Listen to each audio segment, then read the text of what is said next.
Welcome to the Three Body Narrative Podcast.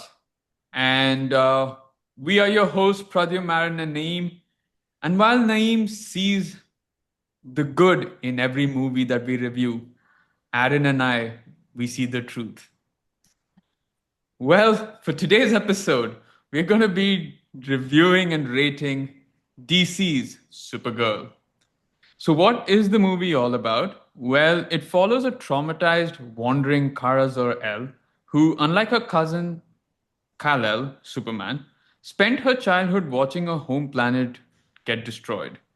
Celebrating her birthday but drinking on alien worlds, her journey shifts when a young warrior, Ruthie, seeks her help to track down her father's killer. All right, take it away, Kryptonian. Okay, where to start with this movie? Yeah.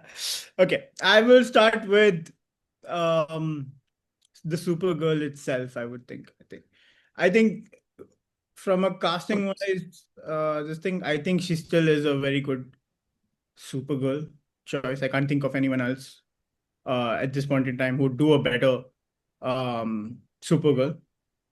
So I don't have my doubts about if there are any more Supergirl movies, her continuing in that um, as that character, basically, right? But uh, my thoughts on this movie in itself, it had a lot of potential, doesn't live up to any of it. I would give it a 2.5 out of 5. Again, like I did think for the longest part, I'd give it a 2, but I think it would be a little too harsh because while I didn't particularly find anything great to look forward in the movie or like think about it too much afterwards. The only saving grace was it when I was watching the movie, I didn't feel like I want to rip my eyes out or something like that. I still felt like it's kind of a okay-ish movie. It gave me, and I think we watched the movie together, me and Aaron. I think after the movie, I told him that for me, it felt like if this launched as a TV special, it would be a much better kind of a thing. Maybe like I don't know if they had more time, they could do a little bit more in terms of character building with the maybe like a mini series of sorts or something. Because for me, the the movie is supposed to leave you with feelings, especially because you're dealing with a lot of things, right? Like you're dealing with a dog that is this person's entire life, basically, and just the whole concept of a dog and how that relationship works in general in itself is like a whole other bond, like that relationship you have, right? But add to that that this person who's bonded with this dog doesn't really have anyone else in their life, right? Like even though Kal-El is still there, she doesn't connect with him in the way she connects with this person. So even when that person is going through whatever, like I mean, when the dog goes through that whole turmoil, I didn't feel the kick like I should have, is what I felt throughout the movie, right? And that could have been because I don't see enough of the um like you do see bits and pieces of it where she initially sees him, adopts him, and all of that, but you don't see anything more than that except for the scene in the pod when they've arrived on Earth. So I think that doesn't do enough in terms of setting up that whole bond and her um, uh, eventual, what do you say, despair from not having him around or trying to save him against time and all of that stuff. Uh, yeah. So to that point, villain, he's not bad. I wouldn't say he's like bad, but he's not something that I'm going to like remember long after. Lobo, terribly disappointed. I thought he had everything he needed. I thought he could actually deliver on that front. Was very much disappointed in one, the writing he was given, but second, even with the writing, I felt like the way he delivered it, maybe there was a better way of delivering it, kind of a thing. So I didn't really vibe with Lobo's character either, and I really, really thought he could pull it off. So quite disappointed on that front. Again, like I said, Millie Alcock as Supergirl for me throughout the movie, I felt like there's this one scene where the villain disappears into some random galaxy out of nowhere, and she feels this ultimate level of despair, and she flies out into the nothingness, and she like lets out a crazy scream, and you don't hear any of it, but you feel. I think that in that moment, I felt like her loneliness, and like the this thing of like, oh, that one person is there and I can't do anything to kind of save, right? And in that moment I was like, yeah, this movie needed more of this. You needed to feel all of this stuff, right? Like, and even the comic stuff didn't really hit home for me. Some of them, yeah, I think we chuckled a couple of times. But leaving all of that out, I felt like they played it way too safe.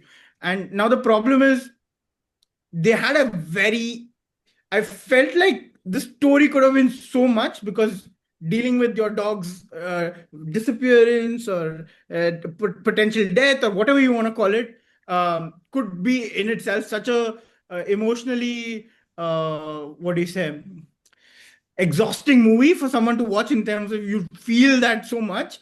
But now that it's already been done twice, I don't think you can repeat that. So they've really missed the chance at having a go at this in the right way. They had the right ingredients, I would think, just didn't come together with this thing. Because even the kid's character that was there as a side, I know it's going on a little too long, but there's so much gripe, because I really, after Go watching on, go on. I mean, we're all here for your after rant. watching Superman, that last bit where she comes in and you see that immediate bond within a couple of seconds with crypto that she has. From there to what happens in this movie, I was like, oh my god, like it feels like a letdown, and you kind of like, again, like I did it to myself again, hoping that, oh, you hold the expectations high after you've seen some bits of it. Really, don't do that. Like, don't do that. Don't have expectations. I think what really helped in a bit is also, before going into the movie, there was a furor of all critics going at this movie like, oh, this is a shit movie and all of that stuff. So I think by then my levels of expectation from there had already fallen to this, and I was still thinking, like I have to watch it to make up my own mind. And after watching it to make up my own mind, I still couldn't be like, oh man, I feel like this is a good movie, kind of a thing, right? So neither the soundtrack, and I was quite surprised that it wasn't Ramin, because I thought it was Ramin Javadi who was doing the this thing initially. Really? Then I Okay. don't know when he quit the project. Yeah, that's what I was like, okay, it's supposed to be good, the soundtrack, because Ramin, you think is good. I mean, you think, no, he's definitely good, but you think he would come up with a good soundtrack for this. And then eventually, when I saw, it was like, not Ramin. And I was like, who the hell is this? Like, I'm pretty sure it's someone good still, but not on the caliber level. Again, don't quote me on this. I don't know the credits of the person who's done this, but just like from my personal experience, having known what Ramin is capable of, I was very much disappointed with the choices of songs and the background music. Everyone, I just felt like it did not let me connect with the movie on so many levels, and that's my biggest problem and gripe with this movie, kind of a thing. I won't say it's bad. It's not bad. It's like something that came up. Bad is for me Batman versus Superman. That's terrible. That's shit. Don't go and watch that movie. Don't watch Justice League. Again, the one that's come before. And I'm not talking about the animated versions. Please watch those. But the live action one, please skip. Exactly, right? Like I wouldn't tell you that. I would still tell you watch this movie, but I wouldn't tell you go to the cinemas to watch this. You watch it at home. You're fine. Kind of a thing, right? But nothing to write home about, and that's very disappointing, because this is supposed to be like the next step in the DCU. And after that first step, you were hoping for an upward trajectory. Now it's a misstep again. So now you're hoping Man of Tomorrow kind of again recovers from this, and doesn't go on a downward trajectory from here. So yeah, it wasn't a short this thing, but yeah, I think I leave the editing up to you to make. I'm not editing all of this. Please, having to hear us again. No way. Cool. All right. Aaron? Well, thanks for watching the podcast. We'll see you on the next one, I guess. Yeah, I was about to say, do we need to say more? Yeah, go ahead. Um, yeah, I mean, this was a weird one for me. I didn't really have a whole lot of expectations from the movie going in, to be honest. Having said that, after watching it, I still felt more than a movie. It almost felt like it was like a bonus episode or something like that, where it didn't really kind of live up to something that was worth a movie on its own. But yeah, not one that I would have probably gone to the theaters for had I known that this was how the movie was going to pan out. Probably something that you'd stream, I guess, eventually. I think couple of things that you could kind of say was saving grace was a saving grace was, I think, maybe the casting, like Naeem mentioned, for the Supergirl character was pretty cool. Um, but then again, I kind of felt that there wasn't a wide range that was kind of explored here. There was a bit of the whole emotional anguish because of crypto, and then the kind of bratty kind of hungover version that was the other half of the movie. So still, I mean, there is potential for her to kind of do a lot more with the character, but yeah, I think what she had for this movie, she did a good job with. um I think Lobo, like Naeem mentioned, was kind of a letdown. It was pretty one dimensional, the character, in the way it was written. It was kind of just, yeah, I'm just in here for the bounty, and that's about it. And that was basically his role throughout. And yeah, not a whole lot else. The rest of the characters, I don't think there was much to kind of write home about. There wasn't a whole lot going on anyway for them in terms of what they had to do or any kind of critical role that they played throughout the movie. So yeah, kind of boring. I think Naeem also mentioned this after we had watched the movie, was that it was kind of a similar sort of storyline when we watched Superman, where it again was about, finding or rescuing crypto, which I didn't mind, but then there was not a whole lot of then. Uh,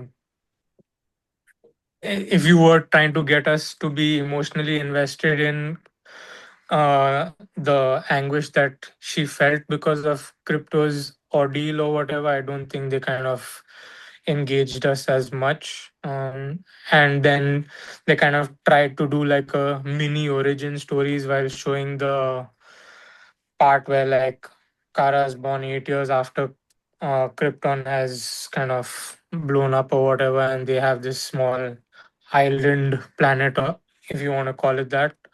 So yeah, it was kind of not an origin story, but bits of an origin story, and yeah, kind of just left you scratching your head as in what they were trying to achieve. So yeah, my rating would be a two, I think, at best. Okay. All right. Uh, all right. So I think, well, I mean, after hearing your thoughts, now it's watching Supergirl, right? It's been a while since I've watched a movie that's left me feeling nothing. Okay. It's been a real, like, either I watch terrible movies like we've done in this podcast multiple times, and I've regretted all of it, or I watch movies that I like, and of course that's fun and that's engaging. This movie just felt a whole lot of nothing. Like, I literally was at the theater watching something, and I, for the life of me, would not tell you like which moment. No moment got me at the edge of my seat. So let's be honest. Let's be clear about that, right? Uh, I think this. I was watching a movie. Let's just call it. I was watching a movie. I don't know what I was feeling throughout that movie, because it just felt like I was watching some media on a large screen, and that's about it. And I was doing that for 1.5 hours. Okay, so in terms of expectations going in, okay, I'll just give my review, my rating first. So I will give this movie a 1.5 out of 5. I think for me, going into this movie, I watched the trailer and I was not very excited going into this, right? The trailer did not excite me. I was not enticed by the fact that there was going to be another story revolving around crypto. And come to think about it, I think having watched Superman and understanding who Crypto is and who he belongs to or who his owner is, I would have much preferred it if they didn't do that in Superman and probably left it in Supergirl, because the bond is stronger, supposedly stronger here. I was not a huge fan of the revenge plotline whatsoever. I thought the character of Ruthie was essentially the worst side character of all time, and I've played some really bad games with some really bad side characters, right? So essentially a girl who, or a character who tried to show that they had grit, but at every point in time did not have any grit whatsoever, right? And required whatever helping that she required. Oh, and she's out on a mission to Yeah, no, it get just to it get to totally annoyed me, and it was, like I said, one of the worst side characters I've ever seen, and that's probably down to writing and not on the actor, but it's just more down to how bad the character was. I could foresee, and okay, we'll come to that a little while later. The villain was, while I would say he was menacing and he actually did some villainous deeds, right? Especially in that planet where with the slaves and all of that, he did something. Uh, I would not call him one of the memorable villains whatsoever, right? I think he was quite annoying for a large part of it, and probably got what he deserved because we can finally see, probably know that he won't come back. Lobo, I mean, I'm all for Jason Momoa probably having a role that requires him to have less emotion, and so Lobo probably fits that bill. But I mean, even with that, it was so one-dimensional that I was even more so disappointed about how a badass character could be depicted. Um, the saving graces, okay, and if there were, I think very few. I think Millie Alcock as Supergirl showed a lot of promise. I think she showed the same sort of emotional range that she even had at House of Dragon, where it was slightly bratty when it came to her drinking and her, celebrating her birthday, if you will.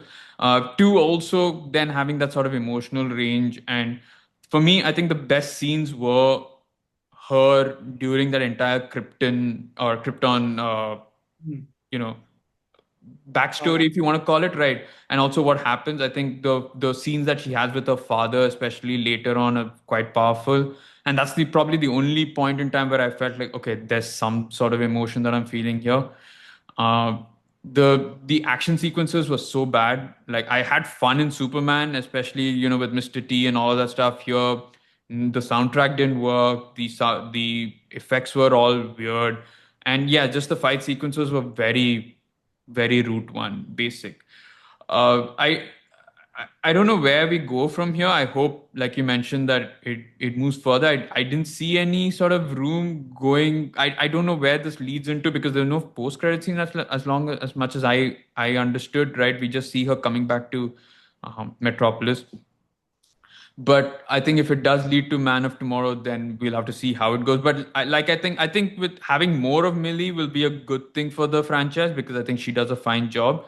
What I wish this movie actually did was just explore her backstory, right? Because this is someone who was okay. I will talk about my major gripe, another gripe that I have later on. But I think this story should have been about her time at Krypton and then having to adapt to Earth. I think that would have been a better story because this is a character who's seen a lot more than Kal-El has in terms of destruction and death, and the basically the death of her loved ones because Kal-El left when he was a kid, so he didn't as a baby. So I think we could have had a lot more of that. As much as I love Crypto, I didn't enjoy either plotline. Whether it be Crypto, the moment you had Crypto getting shot at the start, you kind of knew it basically makes the entire plot very predictable because you probably know 9 times out of 10 that the ending will be probably a happier ending, right? And knowing James Gunn, you know it was going to be a happier ending. So overall, yeah, I don't want to delve too much because I want to rant later on in this podcast, but I think a 1.5 out of 5 for me. Yeah, cool. cool. Yes. Yep. So So what do we?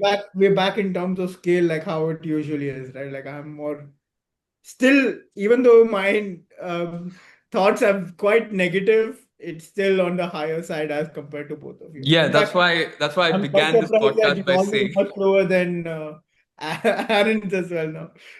yeah. But it, like, honestly, for me, it was shocking at how bland this movie made me feel. Like, Yeah. I mean, to be fair, I was even considering giving it a one at a point, but then I was just like, you know what? I've been harsh on a couple of them, so I was like, let's just give the actors some credit for what they did. So yeah. yeah. But yeah, again, I don't even know what James Gunn was trying to achieve with this whole movie. To be honest, No, I mean, and my biggest problem is that he isn't the one directing this movie, so which is fine, but he's overlooking. Yeah. So if he's overlooking and he's seeing this, then he needs to be at a point where he's saying this is not working. You got to change something, right? And if he's not doing that, then what is the point of having a head at DC? I would think that he had a lot of say in it, and I think there are a lot of reports coming out that there is a lot of fingers being pointed at James Gunn in the amount of say he's had in this movie, right? So I would think so, right? Because I mean, though the movie hasn't done well, you do see his sort of stylistic thing, like when it comes to how the soundtrack and stuff, while the action sequences and all are going on, that is so him. If you, per se, it's just that this time we didn't really enjoy the soundtracks that were there, and like you mentioned, the fight scenes kind of didn't really do it for me. You you would kind of think like one is okay, the fighting scenes only didn't look great, but you would also think like because of the emotional state of Supergirl, you would think maybe you would kind of throw in some situations where she is like extra brutal or something like that, where let be a little bit more emotional about it or show some desperation in trying to get that antidote or something or whatever. And it didn't really, it just felt like you were playing some emotionless video game or something just to kind of get to the end of it or whatever.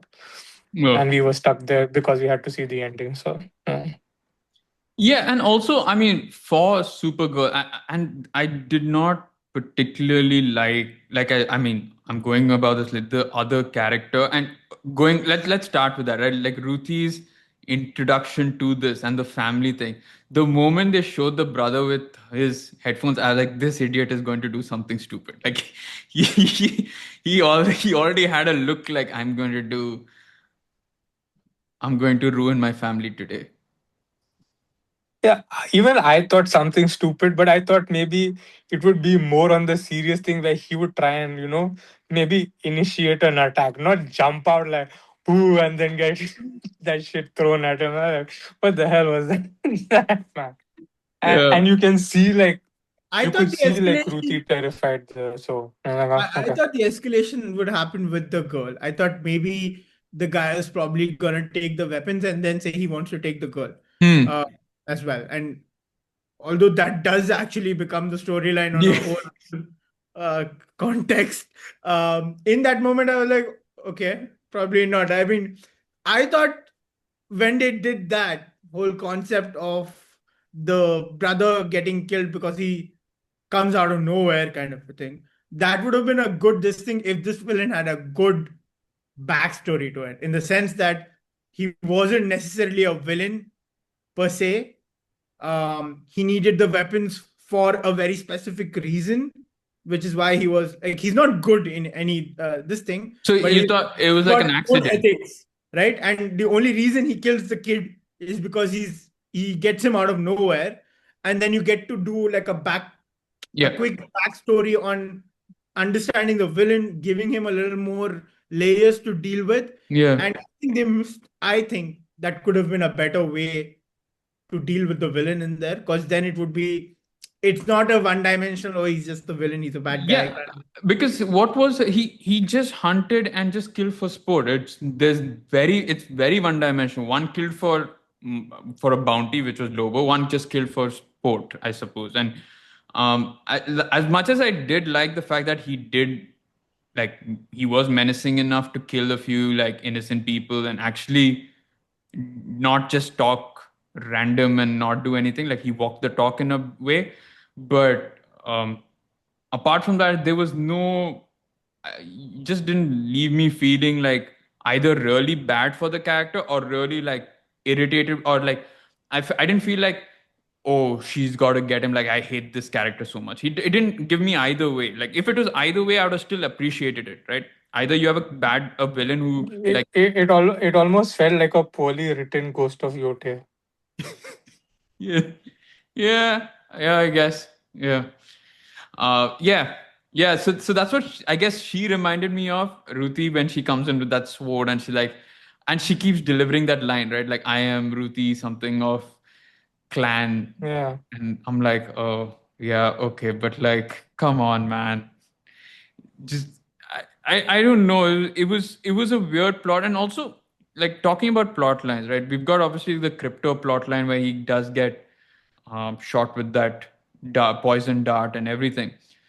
But at no point did I feel like they're racing against time. And like at no point, like she's got the compass and she's put that 3 turns. At no point does she go and like does it go like one is gone, two is gone, and we're like really close to three and the time is running out.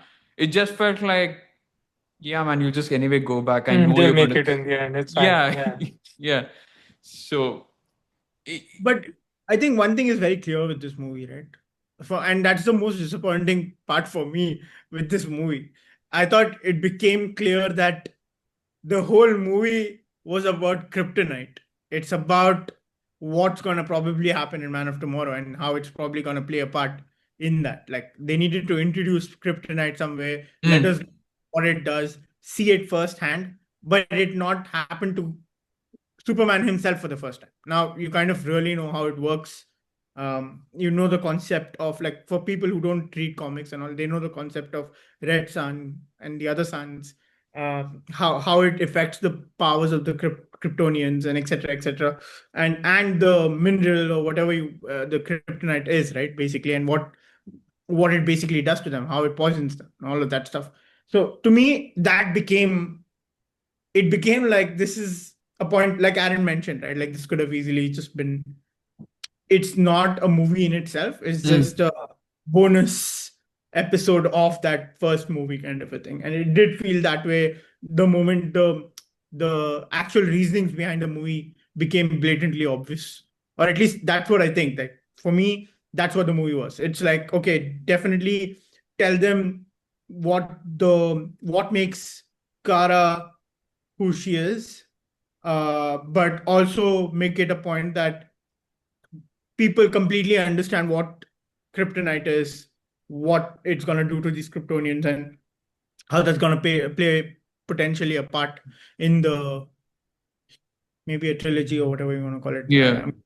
It's going to come through. Yeah, I guess it will play a huge part in the next movie. And while I did like the way that the kryptonite thing was shown, especially with in Krypton, right? Like the way that they get sick and the disease that spreads, that's quite an interesting way of showcasing that.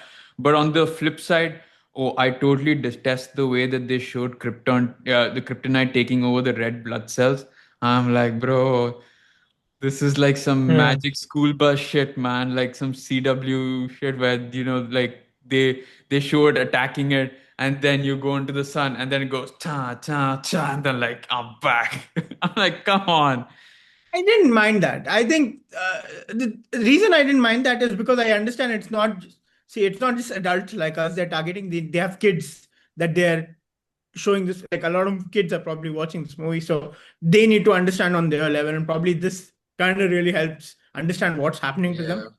So I get that. Like that's like my least of my worries. My biggest worry, Oh yeah, I mean by that point I'd anyway given up on the movie because that's towards the end. But yeah, yeah, it's still my biggest worry with this movie is like we're two movies in, both dealing with crypto, and yeah like you, if if either of those needed to be with crypto, it would have definitely been this one. And for someone who had very little time with crypto, I felt more bad for Superman yeah in terms of what was happening and like his loss of crypto as opposed to what I was feeling in this movie, kind of a thing. And yeah that's sad to say, because of the sheer bond they're supposed to share, right? And that's not good enough. And I also didn't like the fact that it's it's kind of crazy how the parts where crypto is there is the some of the best parts of the movie, if there was anything at all. Like the beginning bits where they're together, kind of a thing. I felt like those were nice, like fun, and Mm. like if they had more of that, probably it works better. Even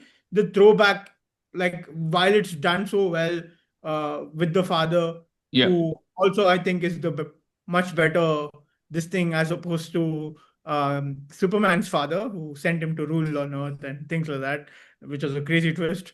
I like this concept. I also think there were, again, like my head was running into whole other directions. I was like, of course. this could have been maybe something potentially in the aspect that we're seeing a prequel to Superman. Uh, Mm-hmm. like instead of like it being this thing, maybe we do a time jump later on or whatever. But my concept would have been Jor-El is this one's father, right? Superman's. Yeah, Kal-El, Jor-El. What was Zor-El. Zor-El? Okay. Yeah. So Jor-El sent Superman to rule on Earth. However, I thought it would have been cool if Zor-El didn't see to that aspect that someone should be ruled over per se, and then he sends Supergirl in to kind of. Ye- Yeah, so actually, I mean, you segueing also to, and let's create this segment also, like which is they deviated from what the comics is, comic states, right? Which is here, according to the movie canon universe, uh, Kal-El is older than Yeah, Supergirl, which is which in. is incorrect. As I mean, if you're going to follow comics, I mean, I guess they're taking some sort of freedom there, but I love the fact But that why? Like, yeah, why?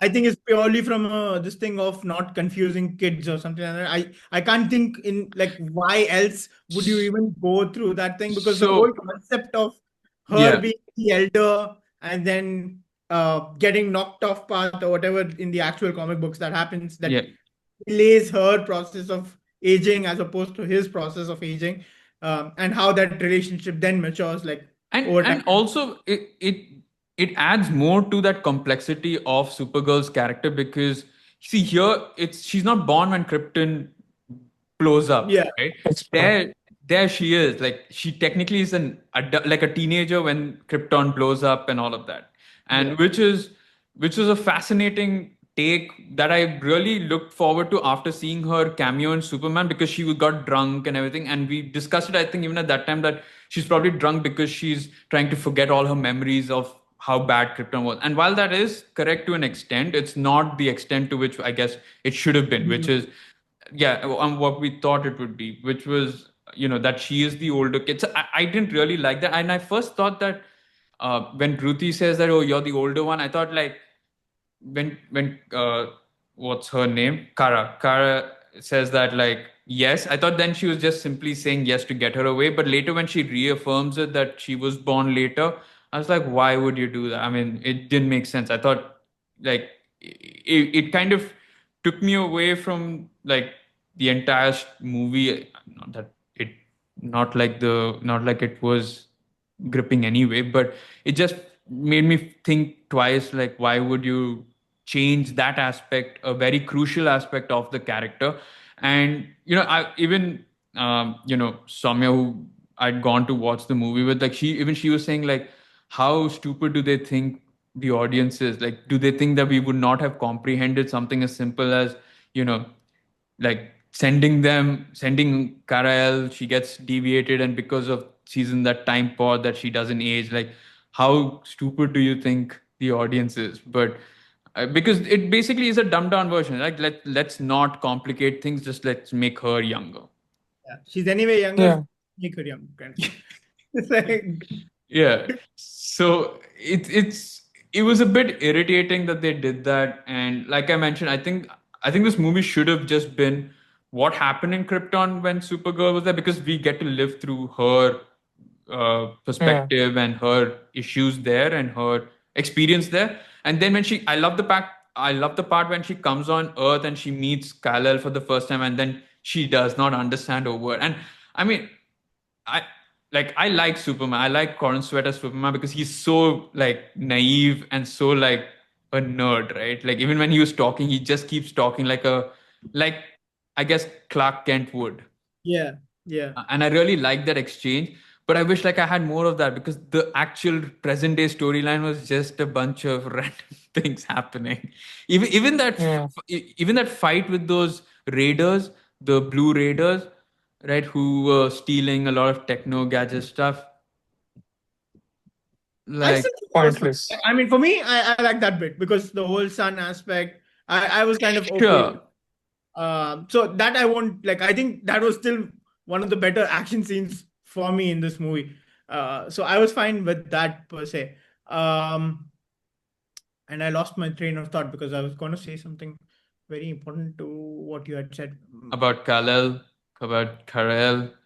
Okay, so yeah, the storyline that you were talking about, right? Yeah. Like, yeah, I measured this thing with Krypton.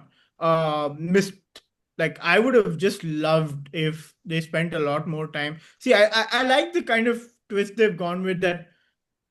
The end of Krypton that we thought is not the end of Krypton that is in Hmm. actual in line of universe or whatever it is, right?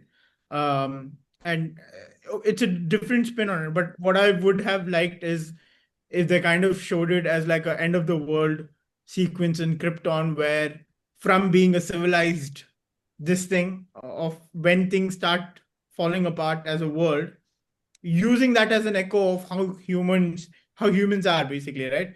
Um, that echoing in the aspect of Krypton or Kryptonians as well, like how they turn on each other and things like that, and facing the realities of those situations, and then showing that as the reason why she is the way she is, like Hmm. it being extremely dark.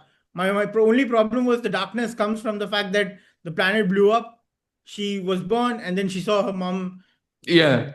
decimate through that whole She uh, technically didn't see the worst of it. Like she didn't see the entire. Exactly, and that's my problem with this. It's like you did everything there, but you didn't show that Krypton kind of crippled in itself I like because of honestly like everything. I know we say a lot about Zack Snyder and everything, but the Man of Steel start, which is about Krypton and like the whole Russell Crowe fighting the council, running away, getting the codex, and you seeing Krypton basically envelop and just turn into this massive fight, right? And this war breaking out, and then the eventual blast of Krypton.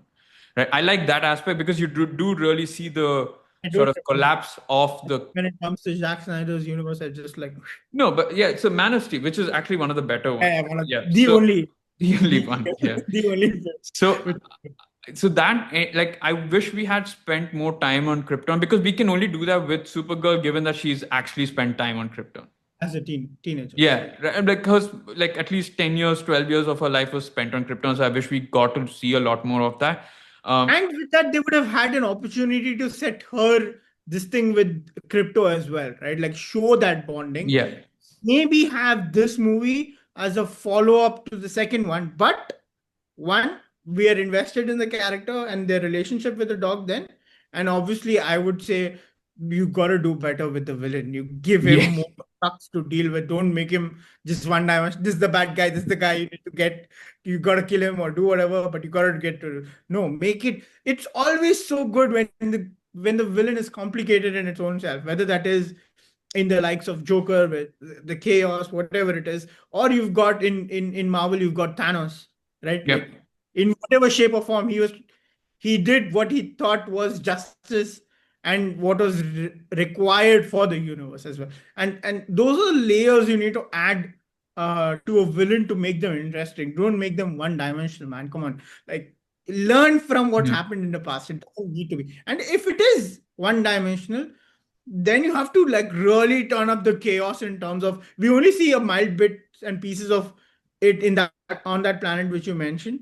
yeah, If there was more of that to show what kind of a threat this person is, which you see in bits and pieces, then yeah, then you feel trepidation. That's the right word, yeah, but you feel that in the sense, oh, I don't want this Supergirl to face him right now because I don't think she's gonna match up to what this person is and stuff like that. Mm. At no point did I think that. I was like, if she gets a hand on him, he's so freaking done for. Like he's screwed beyond measure. Yeah. What I did like, and I give it to them, is the fact that, but again, like why a planet that has both? Why not a planet that has only the green? This thing, right? Like, like why not go there? Why would you let, unless you don't know about the yellow sun concept kind of a thing? or, or did they? I don't I think don't they know. would, but I'm They guessing they would have known. where would they I have thought that's the come? reason why they went to that specific planet, or it just happened that they randomly ended up on that planet. I have no clue, No, but you're he right. knew, right? That's why he had those whatever those things were with kryptonite to shoot at her. So Yeah, he that bit did I know, know but about did he know the that the sun is what affects them? I don't know about The that. yellow He sun, knows I don't yeah, know. the fact that because she the says he says to Ruthie, right, your friend is not in good shape and we need to tell us where she is and stuff like that way. yeah, yeah, But what's that? So But he yeah, did he, yeah, know. that what that they have to get to her before the yellow sun rises. yeah. That was the point, to get, like, be done with her before the Yeah, yellow sun. Mm. But then my question then is, if which you knew again that was the Wait, case, it wait, was wait, quite wait, what? stupid because they picked her up. wait. 1 minute. So, Aaron, you got cut off in between. So, yeah, just go. Yeah. So two things, right? Like No, one thing is, yeah. Let Naeem go. Aaron, It's is cool. it okay. Yeah, go on. okay? So two things on the front. One is the fact that he knows she's in a weakened state, and they get the girl, and the girl is not like she's come far off and like she's walked like 15 20 miles or something like that, and Supergirl is nowhere close, so it's like not possible for them to track down. She's right there. They just need to climb up that dune or whatever, and she's in that cave or whatever But that's there, I right? mean, So they did the one. water was quite far away, though. At least from where she saw, it just didn't take too long. But it looked like, at least when she was searching for water, because Supergirl asked for water. When she looks at water, that lake is quite far away, though.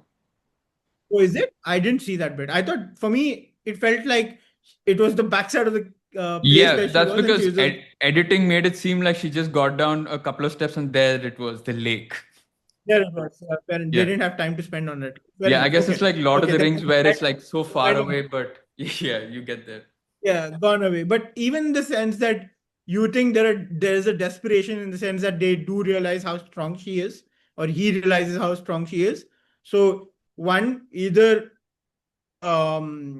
make sure this girl gives you the details you need to get to the Supergirl before anything else, or second, bolt from the planet, because why else would you wait there in that planet? Like I didn't get that bit. I thought once you got the girl for whatever reason and you needed to put an end to it, you would be off of the planet knowing what's waiting in there, kind of a thing. I don't know if you Yeah. guys saw it differently. No, I get it. I mean, I wasn't like the fact that she was dying in that green sun and spent a lot of time at that cave. I was like, yeah, sure. I mean, there's going to be at some point the yellow sun's going to come and she's going to survive that bit, right? Like, no. I agree with you. I didn't really think much about it because, like I said, this movie just went through that 1.5 hours just like whiz past. But yeah, I don't it it wasn't something that I thought of. Aaron? I mean, for me, I think maybe he just thought with his those kryptonite darts or whatever, he thought maybe like he'd be able to manage it with the amount of people that he had. So, and maybe he also thought that she'd come in a weakened state, having been in the green sun for all that time. I don't know. But I also found it weird that he had the technology for all this kryptonite darts and stuff, which means what did he do? They have like a past together where he knew all this information. Like, I'm assuming that I mean, we know that it's only Supergirl and Superman who are the only two Kryptonians currently, right? So, and Superman hasn't been going around other planets. It's just Kara. So it kind of didn't. I didn't understand how he had this information already, and then how he came up with these darts and stuff like that. So that was something that went off At beyond least me. from where I understood, I thought he was just he just tested it on her and it just seemed to work because that's the conversation I think he has with Supergirl, Mm, which is that But like he knows that she was affected by the sun, right? That's what he yeah, tells Ruthie, like, "Oh, your friend is yeah, that's not true. in good shape." Blah blah blah. So like, Yeah. how Huh. did he have that information, or how did he know that? I don't know. That's true actually. Yeah. Yeah, I don't know because they don't know that she's there in the planet. Yeah, they don't know that she's in the planet, right? Because Expect her, I'm guessing. yeah, oh, yeah, But but the guy even that then, how do you know that she's like suffering in that cave or what? I don't know how that works out. But yeah, you're right. I think come to think about it, like Yeah, Ruthie's the one who saves her when she lands. She immediately falls, and Ruthie's the one who drags her to the cave. So clearly, yeah. those guys don't know that Supergirl's there yet. When they capture Ruthie, they're like, "Oh, your friend's already there in the planet, and she's suffering." So like, Unless that guy who she uses to transport her there, because he is an informant, probably would have said something to them. I'm guessing. I don't know. yeah, yeah, that's the only thing I'm thinking of possibly that somebody snitched and told them Yeah, about it. But you would think that given the number of people that they had, they could just cover like the area from where Ruthie came, and she lot of would probably find her. But that's what I was thinking, right? I mean, for something that barely uh, you would have, whether she's come from far away or whatever. Like, I'm sure there would have been some footprint somewhere to kind of track. It wasn't like there was some storm blowing or something like that. So you would have a certain idea of which direction she's come from, and kind of figure it out. yeah, And no, given it would that look they were so like a vehicle passed technologically through, right? advanced, I'm sure they could have done a search. It looked like a, oh no, you're talking about when she got to the lake. yeah, Right, yeah, right, yeah, right. Okay, yeah. fair enough. That one. But I Yeah, mean, let's talk about the kidnapping of children. Who even, funnily enough, both Supergirl and Ruthie called brides as well. Like you could easily just like I can understand if the bad guys call them brides, but I love the fact that even the good guys kept calling them brides. Oh, the brides are stuck in there. Like just call them the the kids are there or the children are there. Yeah, But it's a pretty dark take, I guess, on you know this whole trafficking of yeah. young girls yeah, and the reason for which it's doing that. Again, I guess there are real life situations from which they may have drawn some parallels from, but yeah, that was pretty dark. But we don't get to see much from it again because they were, at the end of the day, they were just kidnapped children, right? Uh, so it's essentially the a yeah. more souped up version of the villain of the child catcher from Chitty Chitty Bang Bang. So it's just that. Yeah, yeah, it's okay. Just for people who may have watched that movie. Okay. But yeah, so that being said, I guess I mean, the end fight, right? Okay, let's talk about the ending, right? The decision to kill Krem. Huh. What did you make of it? Because of course, there's this whole debate of Superman doesn't kill, but obviously Superman is killed in Man of Steel, of not in this one and in this universe. But Supergirl has obviously had her. I don't know which kill this is, but at least the first kill that we've seen, right? Creme de la. Yeah, he's the creme de la creme. He's the first one. He's the only one. So, what do you make of that decision? Because she obviously spends a lot of time dissuading Ruthie from going down that path, a path that she's more than willing to take because I guess she feels that she's able to cope with that issue. Already dealing with it is what I think. It's like Yeah, she's dealt with things like that. She's dealt with being in a bad space, and she knows there are some parts of her Yeah, soul, I if not. think it's more like she felt. Yeah, go ahead. Yeah. I think she just felt like she was beyond reprieve, uh, and Ruthie was probably still someone who had that innocence, and she didn't want that to kind of be, I don't know, tarnished or whatever. And I think, in terms of maybe not in this movie, but just basically the mindset of Kara, where she is dealing with a lot of emotion, I felt like it made sense for her to make that kill just because she was a little bit more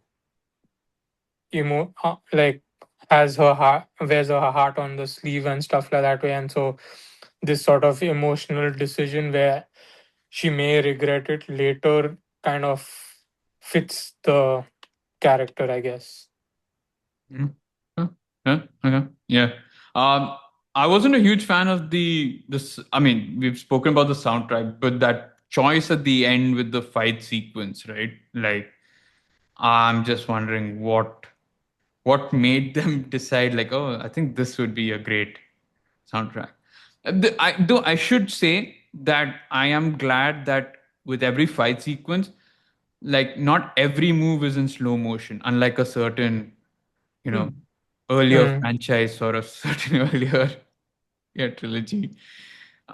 So yeah, like every move that a character would make would be in slow motion. I'm just glad that here they save like certain points. Like I suppose the part where I think the truck goes over Ruthie and like I think Supergirl's covering her. That those are fun moments to see in slow motion, but it's just not like the whole thing. Yeah, it wasn't overdone. I think on that front they had the mix right. I don't think that was a problem at all in the movie. Again, like nothing great in terms of the fight choreography or things like that, but it wasn't bad per se or anything like that. Like the only problem is I don't think the villain is strong enough to actually keep up with Kara in her almighty self form or whatever you want to call it, kind of a thing. So it would have been nice if they found it, if they kind of showed that with the kryptonite she was still bogged down or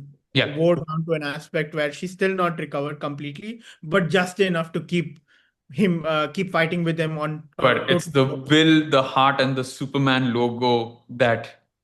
No, like, see, the thing is, Hmm. make But it seem wasn't like this guy very. shown to be strong as well at some point? No. Really, Krem? Yeah, wasn't like when Lobo or whatever cut one of those pods on that planet, it's falling, and doesn't he like stop it with his hand or something like that way? Yeah, yeah, yeah, yeah, yeah. He does. So Yeah. I'm like, you showed us he is strong, but then he just gets completely thrashed. Like, at least This give fine, him like a but couple of blows, yeah, right? no, that's the thing, right? So that's what I'm saying. Like in the true context of it, they've got it right because the Kryptonian is really that strong in terms of when they are exposed to a yellow sun, which is completely. My problem is let her have a fight with him in the fact that make this villain at least seem smart. Like he knew what he was doing in getting her into that planet in a weakened state because he knew that he could match up to her or have a chance against her only in that context. Taken out of that, it's a this thing where he doesn't stand a chance, and that should have been towards the end of it, where it's like she's exposed to the kryptonite and she takes a really long time to recover from it, but while she's recovering she's having a fight with him. Okay, make it seem like she's near death or whatever it is. Have that moment maybe through Ruthie or whoever it is, like do something where that exposure of the yellow sun happens, she regains her strength completely, and then you see the mismatch in terms of how strong she really is versus where this guy was at, to show Yeah. you like the true strength of what a Kryptonian in exposed to a yellow sun is like, and what that could mean eventually, as opposed to she's that strong, he's nowhere close to her, it's just the green sun. But the moment you take the kryptonite again, and kryptonite in the shot while there was, I felt like, bro, like you show that little in the animated version, you do show that to Superman for a bit, and he is out for quite some time. Like he takes Yeah. a while to recovers, kind of a thing. So for the fact that she recovers so quickly after, it was quite like I was like, no, Yeah, I was like the way the red cells were recovering. I was like, this yeah, is some magic yeah. acid, man. Also, what did you make of that ending Chakraview with Ruthie and I think Krem in the center? I think that's what they were. I think hinting at that final showdown. But of course, I think Ruthie doesn't have any any possibility of fight. I thought she at least they'd have like maybe one sequence. Yes, of course, Ruthie would lose terribly against Krem, but like at least put up a fight. But she just that just leads to nowhere. And I like that whole thing where they're circling the vehicle's circle to create that sort of dust cloud, and it's just these two. But yeah, it just leads to again nowhere because again Kara comes to the rescue there. So Yeah. I don't know. Like for me, that bit is fine. Like maybe every kid dreams of, not dreams of watching dreams the of best die and yeah.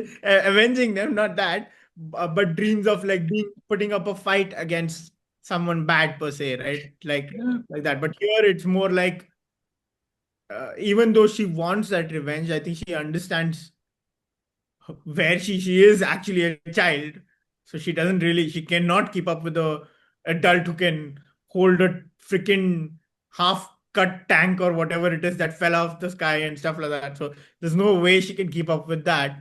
I would have liked to see maybe like more. Does she understand that though? I mean, every opportunity she gets, she chose death. Yeah, but I think that's born out of like I have to do this as opposed to I can do this kind of a thing. She's just saying, I did I like would much her. rather die trying to avenge them as opposed to kind of not try at all. Sense like that's what I get from it per se. I mean, that is again the beginning of Ghost of Yote, where she's okay to die for trying to do that. But Exactly. I think like I did like her sort of Bond or Hitman style stealth in that prison, right? When she goes up Hmm. the Hmm. vent and then she like holds the door Vents. again Yeah. to cover her. Those were those were fun moments. But I wish we could see a lot more. I wish like she could have actually gone and tried to rescue those brides, right? But even that, yeah, they didn't spend much time on that. So I it's was scared with Lobo's character, like how far it had deviated by the end of the movie. Because in one sequence, right at the end, and please edit this part out because I don't know what it was, but I think it wasn't that for sure. Like, but in that moment, when he's having Lobo's calling out to someone or having a conversation, he said, uh, "Good job, tits." It's supposed to be dits, I yeah, think. it's Yeah, dits. it Yeah. sounded like tits, and I was like, "Bro, what the hell? Like, how can you say that? Like, whatever shit this is." But it's like, oh my god! Like, did he just say that? Then it took a while, and then I remembered it. He called her dits in the pub or whatever it Yeah. was. Hmm. Not pub, the one later where he gets his motorbike stolen, right? Before that, when he falls on the ground and he's Yeah. like, "You're the dits from the bar," and she's like, "Yeah, too. I thought that's what we've been calling you." Yeah, but again, like Lobo, right? For me, such a disappointment, honestly. Like, I really thought Jason Momoa would do a much. Yeah. I don't know if I've kind of taken this off topic already.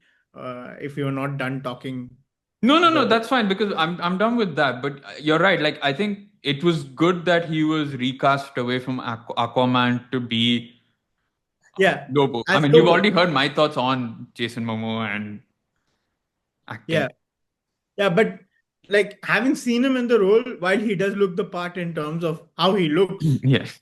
I didn't feel like I was watching Lobo.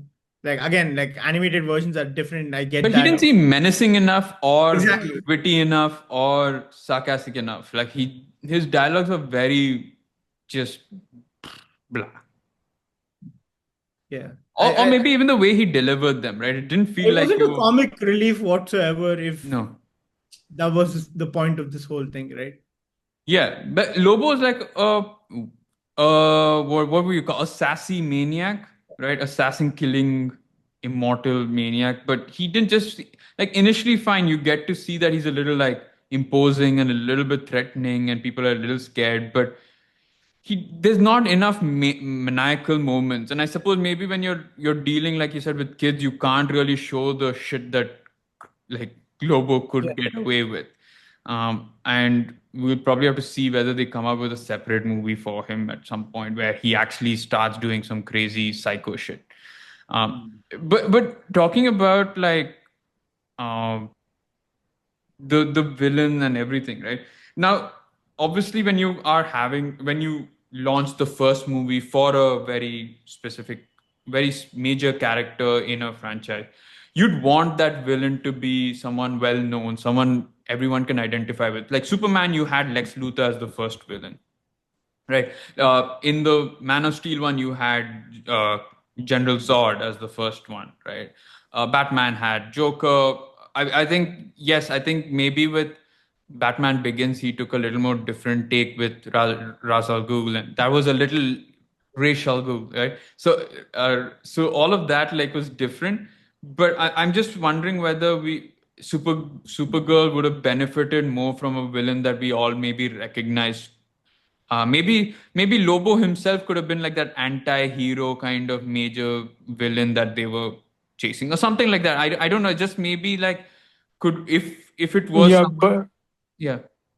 yeah, Nothing. but since they made it about crypto, I think it didn't really matter because then you'd make that villain look stupid just because I mean the only objective was to kind of save the dog. So mm, No, I I'm not saying with the same plot, but I'm just wondering if you chose a separate villain and made the story about that villain, would it have been a better thing than to have a sort of very forgettable villain just for the fact that you want to save, I mean, crypto being the central focus? You come back down to the script though, right? The problem with this movie is the script in itself. You give that to this villain, you give him a proper layered character, you give them a backstory. You just don't make this guy as the, oh, he's just the bad yeah guy kind of a thing, and it just works. It, for me, it doesn't matter if it's a recognizable character or not, like in the context of thing, because it's not like Superman in the sense that when you think of Superman, you think of Lex Luthor. You Yeah. just do,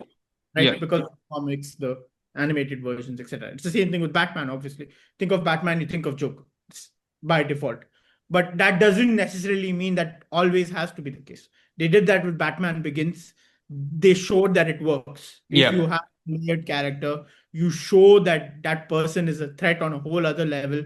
You do that character building. The reason why you feel the way you do in Batman Begins is of that training arc, the relationship they share, and how he sees him as a mentor and all of that and saves him, and how that comes back to bite him in the ass because he let him live. All of that Yeah. stuff. Yeah. Right. And if you do that, it doesn't matter who the villain is. The thing is, don't treat villain as any other character. Treat him equally as the main character so Yeah. that you have that thing to show that, oh, this is the good, this is the bad, but the bad is not necessarily always the bad. Or even if it is Yeah. completely bad, why is it the bad? So like explain Yeah. or give Yeah. context. Don't just, oh no, he's just a mercenary, he's that way. Blah, blah, blah. No, it doesn't. nothing really made sense here. Like even the fact that he goes to Ruthie's family or whatever to for Yeah. the Watching this movie made me feel like somebody had we Rufi. needed a roofie, yeah. But like yeah, when you go to Ruthie's family for those weapons, like what was special about the father's blacksmith skills? Like what was so special about Yeah. those weapons and stuff like that way? It didn't make sense. Like middle of nowhere Yeah, that they land in. So like why go through that trouble? What was the point of that? Like it didn't make any sense. I'm so with you on that, by the way, because the way they make it out, like he makes these killer killer weapons and all of that. I'm thinking this sword is special, Yeah. right? It's gonna cut through other swords, something like that. It's one of those things that makes her, and probably that's why the kid can probably have a go at the villain, if at all. And also, like, if you recall, when she does first go to the bar where Kara and all everyone is, like, they don't listen to her until she mentions the father's name, and I'm like, oh, like, her sword must be like so special and stuff like that. But yeah, it like Yeah, even that idiot alien that tries to steal it and stuff. I'm like, okay. yeah. And it's just like any other blade, except probably a little more sharper than that. And I'm like, I mean, that alien's mace was a better weapon Exactly. than that blade. okay, at least if you're making it seem like a big deal, then make sure it's a big deal. Yeah, yeah. Easy. So that was sad again. So okay, if you can't do like building up of a character on that level from scratch, then go to comic book, refer to some of the most important anti-villains or whatever you can against Supergirl, and you bring that into this, because there at least you've a little bit of context of who this person is, why Mm. that, at least for people who read comics, watch some animated versions, they have some idea of it. Yeah. Here it's like everyone's in the dark. Oh, this person is just dark. He's stealing girls. He wants to do bad things. And you see only bits and pieces of that, like you mentioned, on that planet where it gets really dark. And I felt like, oh, it got dark in that moment. And I felt like if we saw more of that from this person, then you feel the true essence of this guy's not to be But someone messed yeah, around with. I wish we saw a lot more about what those girls are going through as well, because all we get to know is that they're just brides. And again, I think this might be going down a territory where they can't go because of the ratings and stuff like that, Yeah, right? And yeah.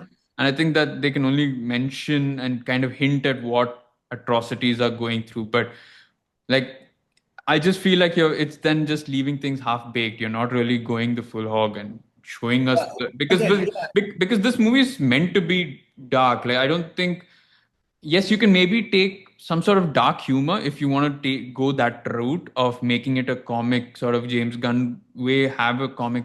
But I think even with James Gunn, right, like, if you look at it, the first Guardians had a very forgetful villain in Ronin, right?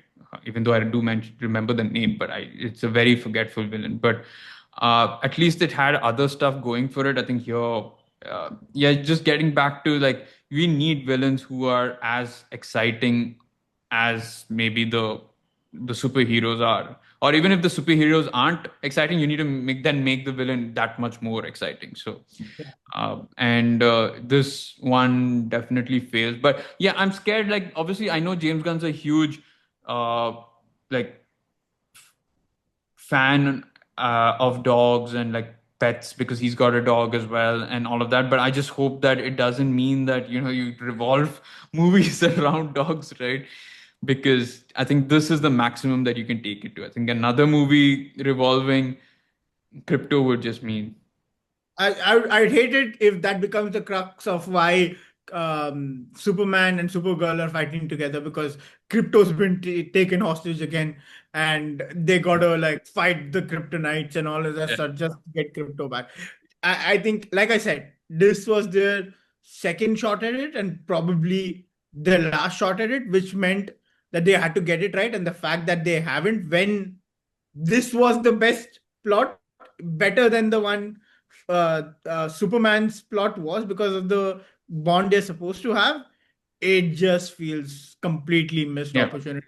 Now you can't go back again. Like, I still don't think, why would you go back to the whole crypto thing so early on? It's just, you just got done with the first movie.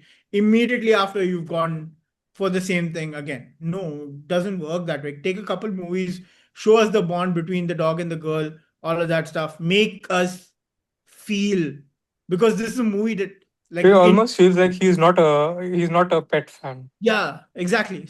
I keep Because kidnapping it's dogs. like it's because of you we keep getting into trouble. Troubles. It's Yeah. you are the reason. Yeah. uh, right. Okay. Let's probably end this with, what's to come, because we know that Brainiac is the villain for Man of Tomorrow, right? And I think if I recall the comics, there is a part where actually Brainiac is the one that creates the sort of he takes in Capital. Krypton, the capital city of Krypton, Kandor, is what he kind of captures, right? Well, the entire Krypton blows up. The city of Kandor, the capital city, is like preserved, and he preserves these capital cities across. I think in one of those comics, right? And I thought that was what they were going, like maybe hinting at, because of the fact that they have he's done that force field, and one part of Krypton is kind of reserved. Uh, and I don't know if that's something that they're going to look at, because I think Brainiac does have that collection of cities, if I'm not mistaken, across of different universes, the major cities of different universes. In one of those comics, if I'm not mistaken. But I wonder now how much of this we've seen now. I think apart from Superman and Supergirl. We've obviously seen Creature Commandos. We've seen Peacemaker. No, no, not we as in not the three of us, but I'm just saying like the public has seen it because it's been released, right? So, or at least I have seen. So maybe I'll keep it that way. So I've seen all of them. I just wonder, who's going to be involved in this next segment? Like how much are we going to see, in terms of Superman, Man of Tomorrow? My question to James Gunn: where is Batman? Where is the Well, Dark Knight? technically, I mean, if you watch Creature Commandos, it's got a Oh, cameo there. okay. But again, we don't know who is cast, because, like James Gunn mentioned, I think whoever is cast in the TV on the animated shows will also represent the real life personalities. We Uh, don't know who is cast. so in the thing is just it's like a brief cameo. So you really don't know. You kind of just see like a You just see, you don't hear. No, you don't hear, you don't see much, right? Uh, um, so it'll be interesting to see who that But is. And I'm glad. Please don't get Batman in until you've got like a good formula going for you, because right now it's a hit and a miss. So until you have hits and hits and a home run to follow, please don't go for for Batman. yeah, I'm for done all you with. know, it could. I don't think they will ever merge the two universes, which is the Matt Reeves and this one. And also, at least from the cameo, doesn't look like it is Pattinson's Batman. Which But is fine. I like Pattinson's Batman in the universe he is in. So let Pattinson be there, do his thing, because Matt Reeves is doing good stuff, and I'm hoping it'll carry on in a positive trajectory. Except for no more floods, please. I don't like that aspect. I thought the movie got a little too far extended in that flood that's section. just because it wasn't the first chapter. And never mind. Yeah.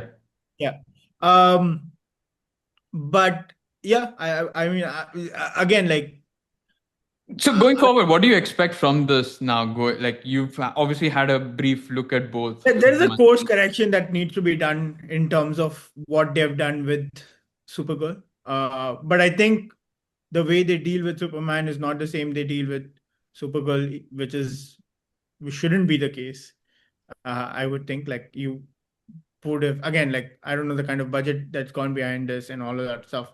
And to that point, I still think Man of Tomorrow would be a step up, I think, Mm. considering the mix of Brainiac and what that potentially, with already having seen uh, Krypton engulfed in that whole force field like thing. So it's definitely, in fact, I did think of this thing that once she grew up, what if she flew just close enough to it to see uh, uh, how, if the planet's still there, what's happened of it and stuff like that. But I mean, you don't see any of that. Like, So there's no that's next year, right? That's coming out.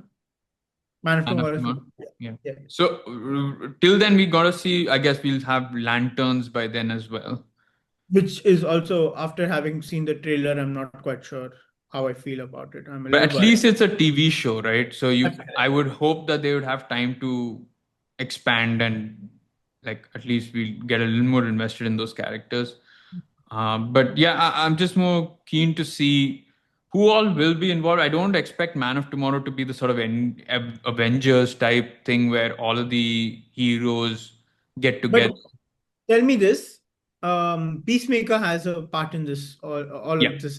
So apparently, Peacemaker sets up the beginning of Man of Tomorrow, I guess, the last bit.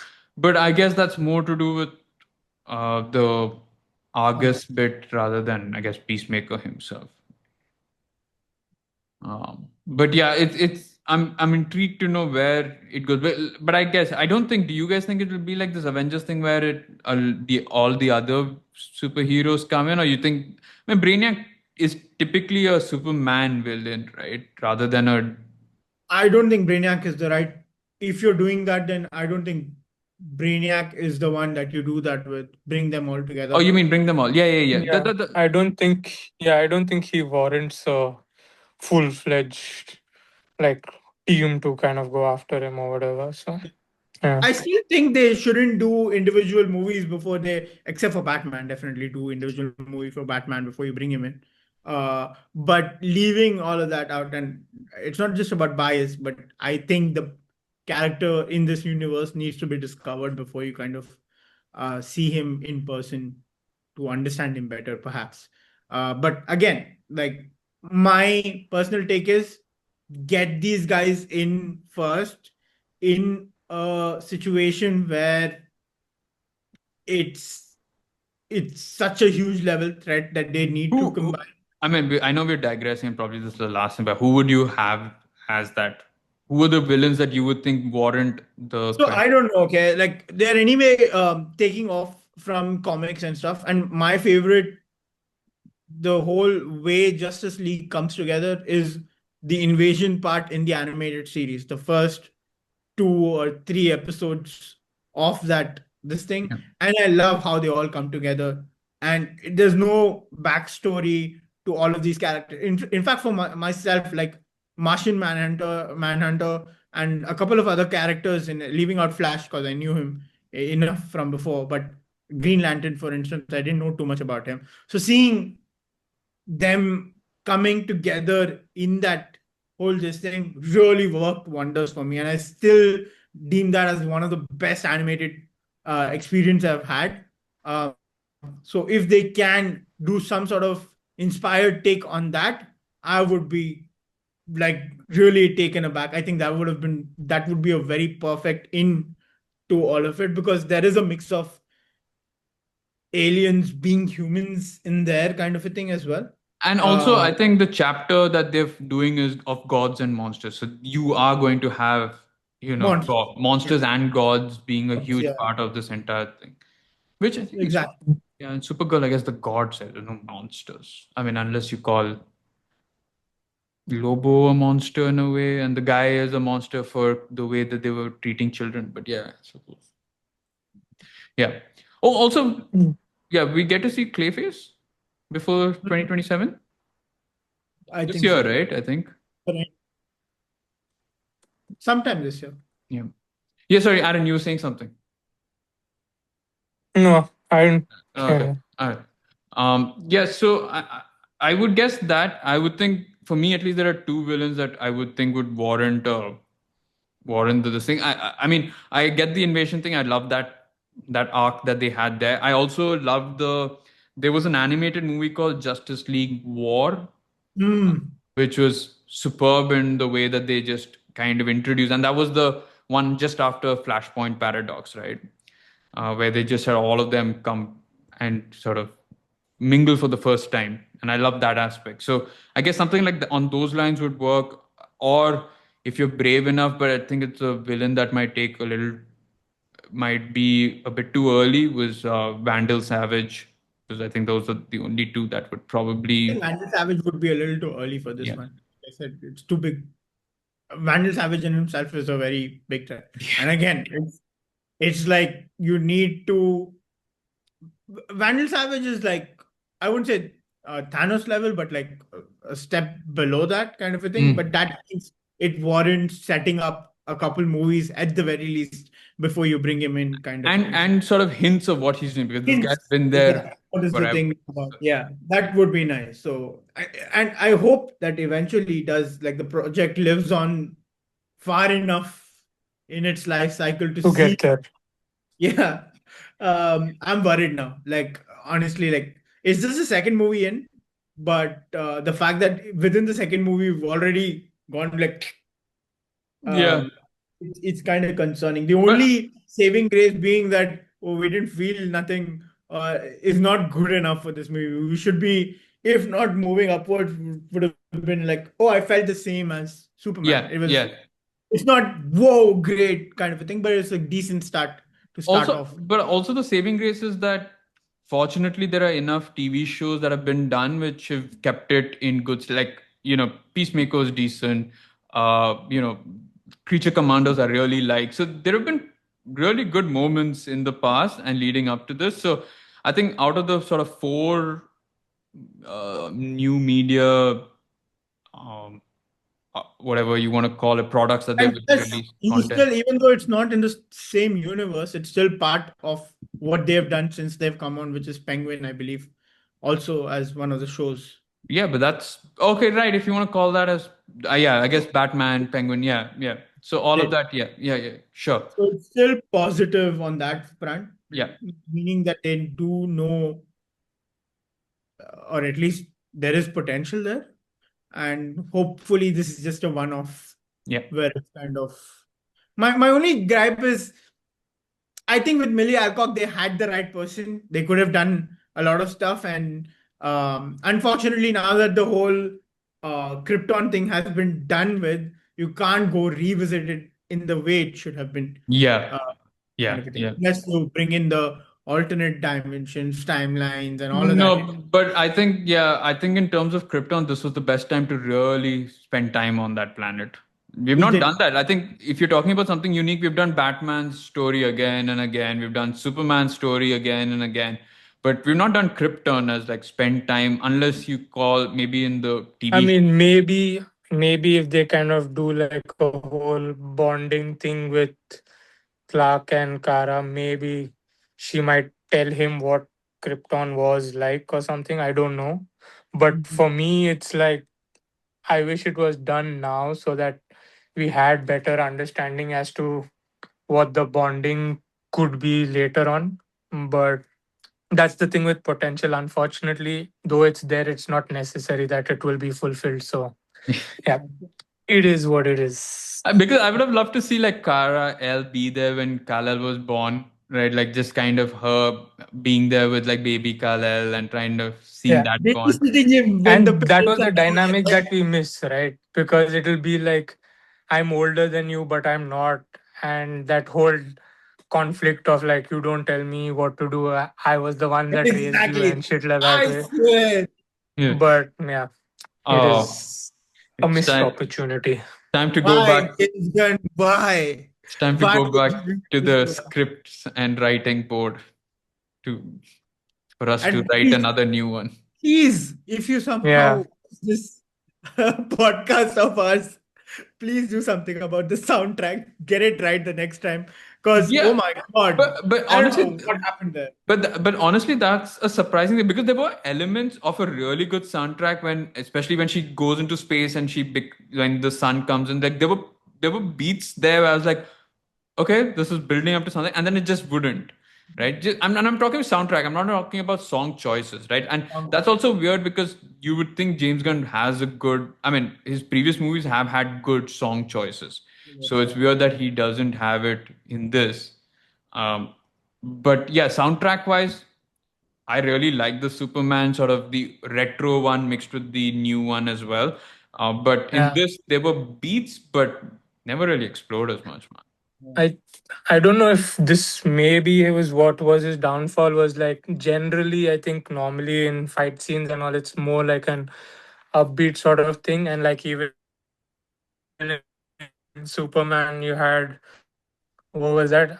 I'm just a punk rocker or something like that way. That was the song which kind of became quite popular after that movie came out. I felt like this movie because it was a more sedate or more sad movie, if you want to call it that. I think his general upbeat sort of music didn't really work, and maybe that's what kind of confused him or got the song choices wrong. I don't know. Yeah.